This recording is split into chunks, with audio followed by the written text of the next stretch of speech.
What's going on, everybody? GemMint here with another statue unboxing and review. This time we have the DARKSEID Maquette, the new DARKSEID from Sideshow Collectibles. We're going to do an unboxing and review as we always do. But before we do that, make sure to hit that like button if you're enjoying the videos, subscribe to the channel, and hit the notification bell so you don't miss one. We're doing a giveaway for our 135,000 subscriber milestone, and we're giving away this all-new Wolverine sealed omnibus from Marvel Comics. Stick around to the end, I'll give you more details on that. Let's take a look at this art box. So, love the design. You have a picture of the statue on front, all of the energy, even have the Kirby dots flowing all around him, electricity going into like a scorched, cracked earth, Omega symbol on the back. That looks awesome. And then on top, you have the DARKSEID logo. Really like the art box game here. Before we get into the unboxing, guys, you gotta download and follow me on Whatnot. It's absolutely the best app to buy and sell comic books. It basically takes everything good from eBay and everything good from YouTube live streams, mixes them together without all the BS, man. You don't have to deal with PayPal, you don't have to deal with eBay's crazy policies, built-in customer base. Plus, your boy is going to be there twice a month doing a live comic book auction, and I got some surprise stuff for you guys, stuff you won't even expect. Make sure to follow me on there. I'm going to be going live on November 10th at 5 p.m. Eastern. Come check me out on there, and with that out the way, let's go ahead and jump into this box. All right, guys, so surprised to see that this is a dual-layer styrofoam box. First layer, you have DARKSEID himself, and he's a big boy, man, taking up the whole layer, has decent weight to him. Let's take a look at the boot. So we got some texturing, some wear, got the knee guards with the Omega logo, the cracked skin, you can see the musculature up to his bottom part of his costume. Not sure what's up with that gray at the bottom. You can see the side, his left arm behind his back, very confident. Again, you got that gray on the bottom of the skirt there. All right, so that was the top layer. Moving to the next layer, it's got the base, the portraits, and the hands. Let's go ahead and remove the paper here, and let's start by taking a look at the base. The bottom of the base has a nice design to it. This is number 417 out of 1000 for the exclusive. You got the DARKSEID logo, and I like how you have like this singed orange part of the concrete here, and the part of the Justice League Hall of Justice building as well, which has a nice bronze tone to it. Moving on to the hand, you can see the same kind of texturing. I do like the sculpture in the fingers. And then moving on to the other side, you have that very pronounced orange highlight, which from my understanding is the reflection of his Omega beams forming, which is a cool kind of concept. The paint applications are a little weird here. I don't know why it gets so light towards his hand. I guess they're trying to show the shininess. Here we have the collector's edition portrait with the gritting teeth. I do like the sculpt. It's very fourth world, very Jack Kirby. The teeth, I feel like they could have gone a little bit better with more of an enamel look, maybe a dirty white look. The paint shadowing on the helmet looks good, the weathering and cracks, but the teeth, it seems like a little lazy just making them gray. The exclusive portrait has an even more pronounced, like Silver Age DARKSEID look. He's got that stern face. I like how the eyes are yellow and orange. You don't have to worry about eye decals not looking correct and everything. Again, you have like black shadowing, even like a light shadowing on the top of the helmet as well. Let's get into the assembly now. So we'll put the base down on the table. Pretty small footprint. We'll measure it when we do the review. Let's go ahead and get DARKSEID keyed in. He does have a peg on his right foot. Stop right there. I'm in. It's kind of a little bit hard to find it, and unfortunately mine, as you can see, is not sitting flush. So I'm going to go around the back here and try to push it down a little bit more. This could be if it was sitting in a shipping container on the water for months. But yeah, I'm going to put a lot of weight on it to see how flush I can get it. But yeah, it's unfortunate, man, that this thing is not sitting all the way flush.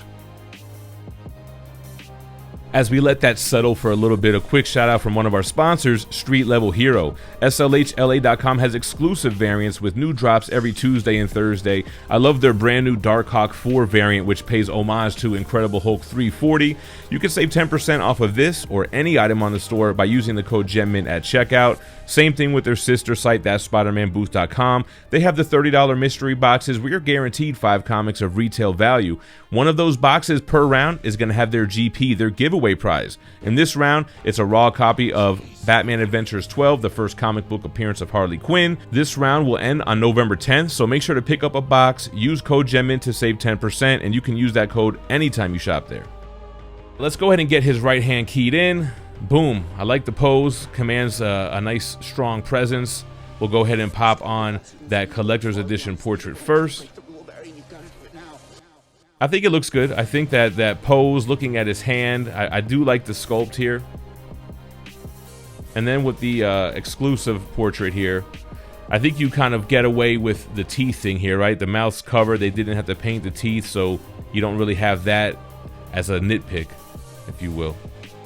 Alright guys, on to the review. First, let's go over the specs. First of all, this is sculpted by Martin Canali, who I think is one of the best sculptors that Sideshow has in their bullpen. This piece retails $655, has an edition size of 1,000 for the exclusive. It's $15 cheaper, $640 for the collector's edition, and it has a 2,000 edition size. Now going for the measurements here, from bottom of the base to the top of the head, you're looking at just about 25 inches tall. The width on the base is about 16 inches, and the depth has a pretty small footprint here. It's going to come in at about 14 inches.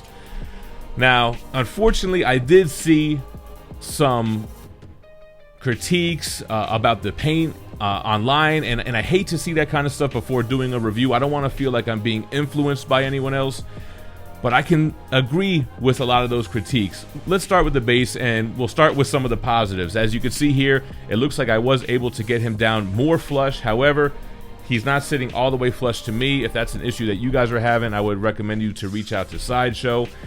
What I do like about the base is how the singed portion of the Hall of Justice banner has the kind of red fire, like it's still hot element to it, as well as all the rock in the front. And then swinging around to the back, that's cold. It doesn't have any of that in that area, so I think that's pretty cool. Moving up to Darkseid. So my one really nitpick with the sculpt, this is not a paint issue, is the boots, man. The way his feet are kind of going left and right here, and how the knee guard is like to the right and the left of the knee a little bit. It looks a little bit wonky to me. I can't unsee it. I feel like I saw somebody mention that when I first saw the prototype of this guy. It almost looks like he's got the wrong shoe on the wrong foot here a little bit. So I don't know if I like the positioning of like this part right here. I think the paint job on the boots looks fine. You have some dark blackness towards the bottom of the boot. You've got great wrinkles sculpted in, good texturing, a nice design here going up to like the shin guard portion. Moving up to the legs here, I mean, he's got the cracks within the sculpt, and you know, from a distance, I think the shadowing does a good job of making it look black, although I don't see like black paint in there, but that's not really a big deal to me. The bottom half of his costume here, I don't really understand the kind of idea behind the gray shadowing going around the bottom rim of that. I don't really know what purpose that serves. I understand it can't just be all blue and it needs shadowing and such, but I just don't really understand what that's supposed to mean. If that's supposed to be some type of glowing light coming from the bottom, I'm not really sure. The sculpt portion of that is fine though. Again, a lot of nicks and dings and damage going there. The Omega logo belt here. Love the sculpt on the top part of the torso. He's got those huge pecs, those big abs, huge arms. And I kind of thought that the glowing in the right hand was looking too bright when I saw the production pictures and video. Looking in person, I think it's pretty well done though, because you have that yellow center and you have the orange going around, and then you have it really subtly blending into the blue of his gauntlet. It's got a good fade to it, so I think that actually does look pretty good, and it makes sense with the concept. Like his eyes are glowing, so his hand is reflecting that light. Would have loved to have seen Omega beams. I'm assuming Sideshow went against it because it would be fragile and prone to breakage. I do like the pose as far as like his left arm behind his back. It reminds me of like him in Injustice 2 and how he's so casual. He doesn't even need both hands ready to fight you. He's just got it kind of like a tyrant behind his back here. And then the portraits. You know, like I said with the collector's edition, the gray teeth, I'm not sure if that was intentional. I feel like in the comics I've seen him with white teeth. I think that we've seen upgrades in how teeth are sculpted and painted recently, and I feel like if they would have taken the time to give that more of that enamel look, first of all, that would be knocking it out the park, or even giving it just a white yellowish kind of paint job to it to show some contrast would be good. But that's kind of a real nitpick to me, because when I have this displayed, I'm sure I'm not going to really notice that. Switching it over to the exclusive portrait, like I said before, you kind of lose that nitpick because his mouth is closed. I do think there's some overspray on the paint here as well, the gray kind of going against the blue rim there. Oh yeah, and I wanted to mention as well, so like that hand, you have a couple of shadowing things going on here, and I don't know if it was intentional or not, but like you have black shadowing as you would expect, but you also have almost like a white shadowing on here, and I'm wondering if they did that on purpose to try to display lighting differences on his hand, maybe because it's glowing from the shine in his palm. We also do see that kind of pronounced on the top of his head on the exclusive portrait. I could understand why people had critiques and nitpicks about the paint job. Now, is that a deal breaker for me? Absolutely not. I'm still happy with the piece. I think it's got a lot of presence. I think it's gonna go great with old school Lobo up there, with Daniel Bell's Bane. Still kind of need the definitive Superman to go with this guy. I don't think we've still seen that yet.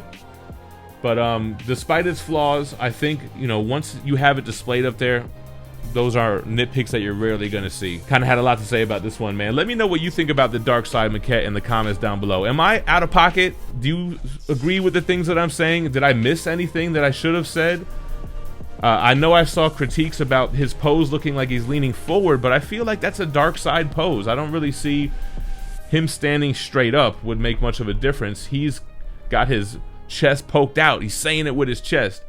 All right, anyway, like I said, make sure to like this video if you enjoyed the content. Hit that subscribe button. Hit the notification bell so you don't miss one. We're giving away this all-new Wolverine sealed omnibus once we hit 135,000, and that's all you got to do. Be subscribed, leave a like, and comment below. Once we reach the milestone, we'll go live, pick a random video where I promoted that giveaway, and use the random YouTube comment generator to draw a worldwide winner. And we're still doing the 150K giveaway. I'm just going to go maybe every 5,000 and give something small until we reach that milestone. As always, I appreciate you guys watching, but don't go anywhere. Why would you? I got a ton of other statue unboxing and reviews to check out on the playlist on screen. And most importantly, stay minty fresh. Peace.